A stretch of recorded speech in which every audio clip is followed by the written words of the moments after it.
Good morning. Are you Christopher James? Yes, ma'am. And Mr. James was previously in court, entered a plea of guilty to the first-degree felony offense of intoxication manslaughter with a vehicle. I've received the pre-sentence report and also a supplemental memorandum from probation that includes several letters. Right from the opening seconds, this courtroom feels heavy. This isn't a trial anymore. This is sentencing. The guilty plea is already in, which means today is about one thing only: how many years does this decision cost? And when the charge is intoxication manslaughter, the stakes couldn't be higher. From the victim's family members. Has everyone had an opportunity to review all of that? Yes, we have, Your Honor. Are there any additions or corrections to that pre-sentence report? No, Your Honor, I just want to make the court aware, Mrs. Addison, the deceased's wife, would have been here today to do victim impact. This moment matters more than people realize. The pre-sentence investigation report, or PSI, is essentially the court's roadmap. It includes criminal history, substance abuse, and victim impact statements.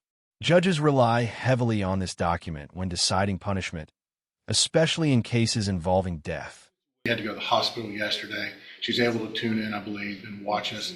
The rest of Mr. Addison's family is here, and his mother is going to want to do victim impact at the end of sentencing. Okay, thank you, Mr. Nichols. Any witnesses with regard to sentencing? No additional witnesses, Your Honor. All right, Mr. Lewis, you may make argument. Okay. Judge, of course, this was a very tragic situation that has affected a lot of people. Of course, the decedent, Mr. Addison, his family, as well as Mr. James and his family. It was a situation where, this was a combination of a long substance abuse history of Mr. James. The assessment that's provided in the PSI here says that there was about a 20-year relationship between Mr. James and different substances over a period of time.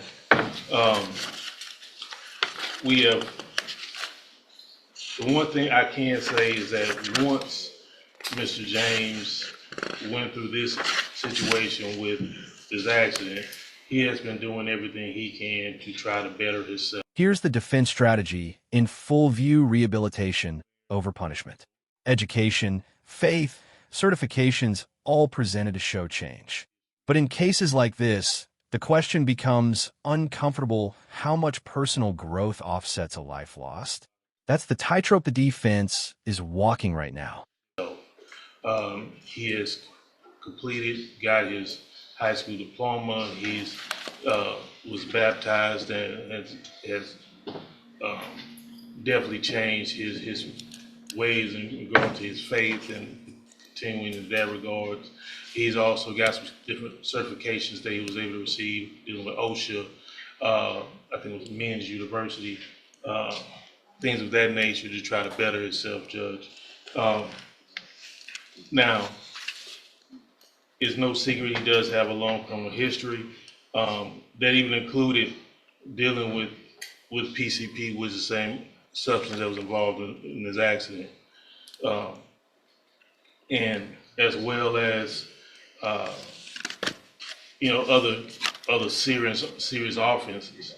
I do want to address something as far as I know there's some situations here dealing with the jail instances, and I know how the court proceeds or looks at the situation here dealing with those. Mr. James, if you look at these situations, majority of them did come from situations involving him and other inmates, as far as any type of fight or anything like that, which unfortunately some things he can't avoid. But as far as anything dealing with being disrespectful, anything towards jail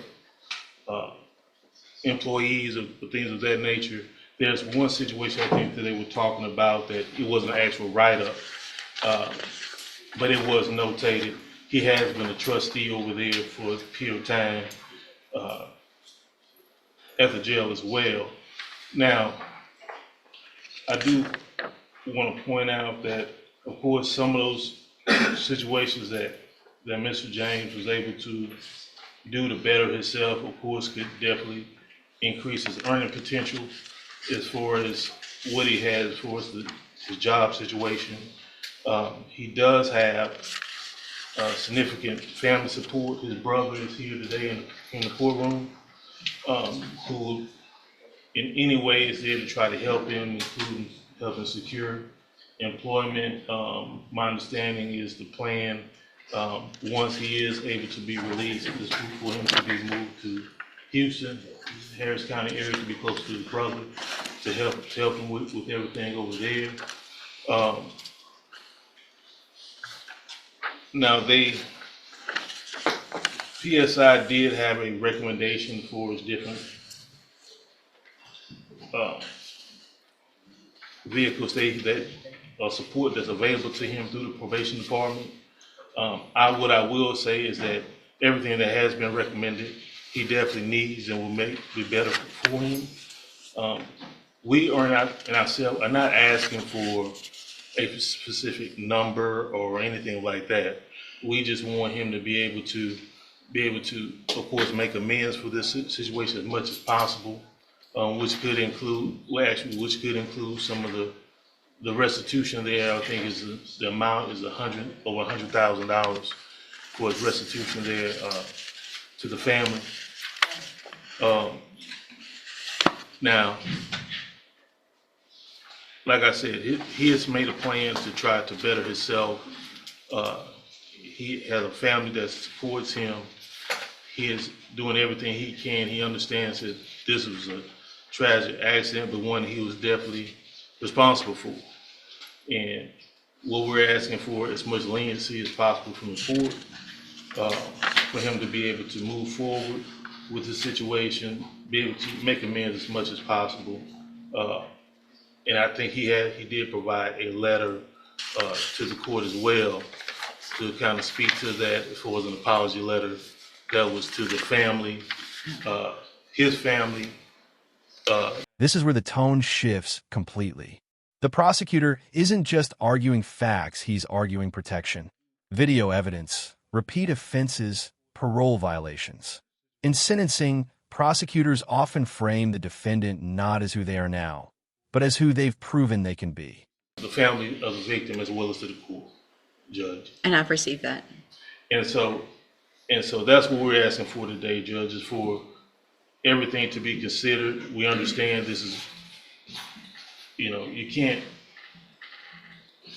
bring that person back. He can't just go back to make amends with Mr. Addison, but he wants to try to make as much of amends as he can to society and do better going forward, Judge. Thank you, Mr. Lewis. Mr. Nichols.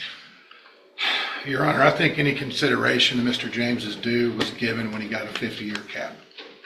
I have no hesitation asking the court to exercise the full 50 years. This case is one of the worst intoxication manslaughters. It's on video where he plows into Mr. Addison, who's at a stoplight on a motorcycle, and while trying to get away, runs over him and the motorcycle again. It's horrific, Your Honor. What is also just inconceivable to me is that a man who's on parole for several possessions of phencyclidine, PCP, finds himself behind the wheel on PCP again. And this time it ends in the death of somebody. His criminal history is extensive. It starts with minor drug offenses, then a conviction for aggravated robbery, and then I believe it's 5 drug convictions all at the same time in 2020, for which he was quickly paroled out and on parole when this happened. The fact that he gets to make plans in his mind for a day he's set free, I find rather offensive, and I think the Addison family finds offensive. They lost a son, a brother, a husband. There's nothing we can do in this courtroom makes that better. And sometimes the justice system is a poor substitute for what people lost.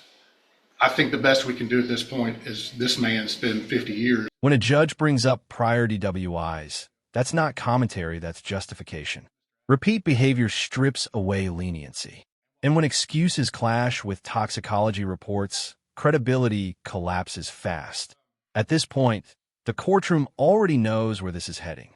In prison, where he cannot hurt anybody else due to his own selfish decisions and continued use of substances. It's in the pre-sentence report. He minimizes his own addiction, his own dependency.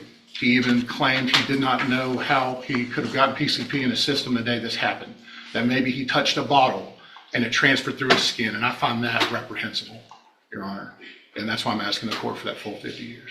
All right, thank you.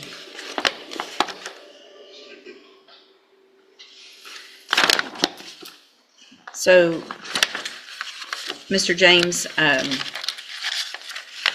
couple of things that Mr. Nichols didn't say that I think are also extremely important is this isn't your first driving while intoxicated. This is your third. And so you didn't learn in 06. You didn't learn in 2017. 2017, you got your second DWI. You were given probation. It was revoked.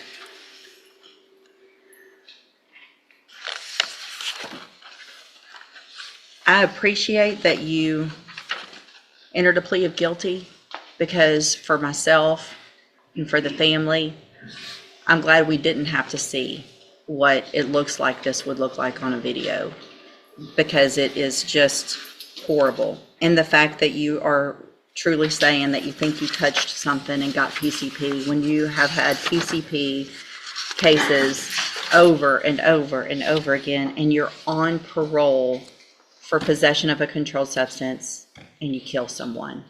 It's a nightmare. Sure, go ahead. Can I say something? You know, that night that accident happened, I've been clean the entire time I was on parole. Okay, I stopped off at a friend's house to give him some advice about what he was doing. And during that time, I did contact a bottle of his. You know, I was not high at that time at all. It was in your system. Yes, ma'am. If you know how I fight.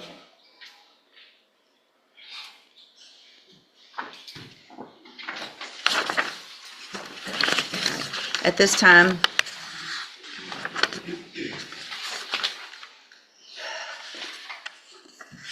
based on your history, based on the nature of this offense, I'm going to find that you entered your plea of guilty freely and voluntarily. I'm going to find sufficient evidence to find you guilty, and at this time find you guilty of intoxication manslaughter. I'm going to sentence you to a term of 50 years in the institutional division of the Texas Department of Correction.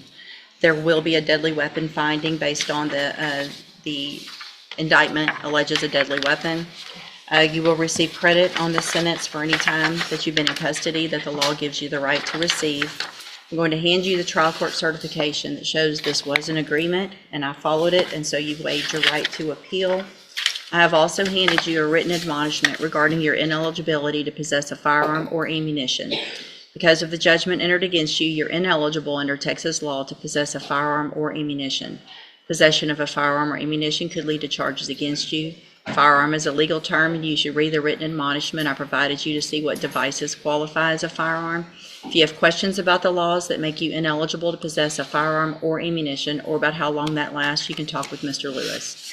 There's really so many other things I could say about how horrible this is, and rarely am I out of words, but I really don't have the words to say what a tragic circumstances based on your behavior this led to.